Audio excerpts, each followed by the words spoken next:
வீர வணக்கம், வீர வணக்கம்.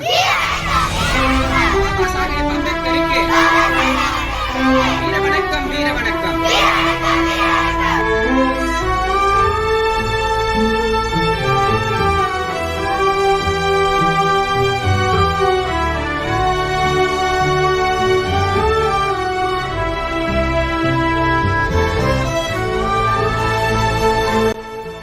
இப்போ மதம்ன்றது எப்படி இருக்குதுன்னா, ஒரு குறிப்பிட்ட சமூக மக்கள் மீது அவங்களோட ஆளுமையை திணிக்கிறதா தான் இந்த டைம்ல மதம்ன்றது இருக்குது. இப்போ மழை பெய்யுதுன்னா அந்த ஒரு சொட்டு துளி அந்த தண்ணீர் வந்து கடல்ல படும்போது அந்த கடலோட ஐக்கியம் ஆயிடுது, அதாவது ஒன்னாயிடுது. அதே மாதிரி நம்ம ஒரு சமூகத்துல இருக்கும்போது நம்ம எல்லாரும் ஒன்னா இருந்தாதான் நமக்கான ஒரு உரிமையை நம்மளால கேட்க முடியும். நம்ம எல்லாம் ஒன்னா இருந்தா தானே நம்மளால ஒரு விஷயத்தை செயல்படுத்த முடியும். நம்மளே தனித்தனியா இருந்தோம்னா வெளில உள்ளவங்களாம் நம்மளை எப்படி பார்ப்பாங்க? நம்ம எல்லாம் ஒன்னா சேர்ந்து நமக்கான உரிமையை நம்ம கேட்டாதான் நமக்கானது கிடைக்கும். நமக்கானதை நம்ம கேட்டுதான் வாங்கிக்கணும். ஒரு குறிப்பிட்ட சமூக மக்கள் மட்டும்தான் படிக்கணும், ஒரு குறிப்பிட்ட சமூகம் வந்து போர் தொழில் மட்டும்தான் செய்யணும் அப்படின்றத உடைச்சி எல்லா மக்களும் கல்வி கற்கலாம், எல்லா மக்களும் ஒன்னா தானே பிறந்திருக்காங்க, எல்லாரும் சமம் தான், எல்லாரும் கல்வி கற்கணும் அப்படின்னு சொல்லிட்டு பாபா சாஹேப் அம்பேத்கர் பாடுபட்டு இருக்காங்க.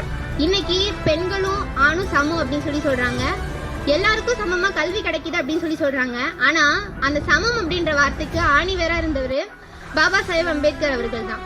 அவர் ஒரு குறிப்பிட்ட மக்களுக்காக மட்டும் போராடல, எல்லா மக்களுக்கும் உரிமை அப்படின்றது சமமா கிடைக்கணும், எல்லா மக்களும் படிக்கணும், எல்லா மக்களுக்கும் சமம் அப்படின்றது எல்லாருக்கும் ஒன்னா இருக்கணும் அப்படின்னு சொல்லி தான் பாபா சாஹேப் அம்பேத்கர் அவர்கள் நினைச்சாங்க.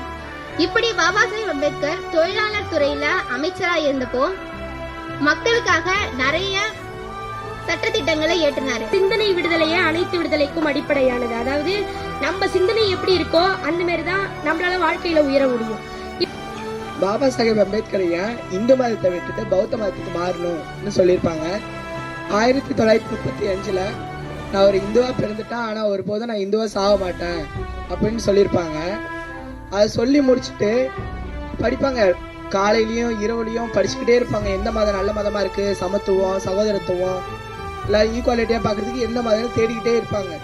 நைட்டும் பகலும் படிச்சுக்கிட்டே இருக்கவங்கள பௌத்த மதத்தை பார்த்துக்கிட்டு இருக்காங்க.